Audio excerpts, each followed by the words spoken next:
да приеме присъствието на сили на НАТО на украинска земя.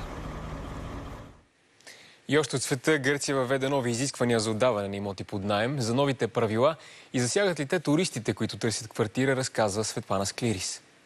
В Гърция само през юни 241 835 места или рекордните 1 милион 60 848 легла са били резервирани през онлайн платформите.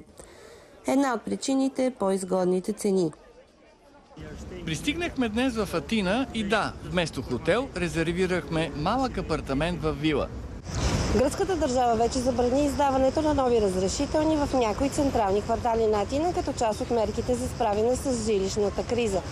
Но и за да тушира недоволството на хотелиерите, които се оплакват от загуба на клиенти. Част от новите условия са имотът да е със статут на жилище, да има естествена светлина и добра вентилация и климатизация. Христина Цекова отдава апартаменти в централни райони на гръцката столица вече 6 години. Казва, че е спазила новите изисквания. Пожарогасителите са едно от новите изисквания, удостоверение от електротехник, детекторите за дим, климатизация и вентилация и телефона за спешни обаждания, както и аптечката. Така за туристите в Гърция вече има гаранция, че няма да попаднат на квартири без прозорци, без климатици или със съмнителна хигиена.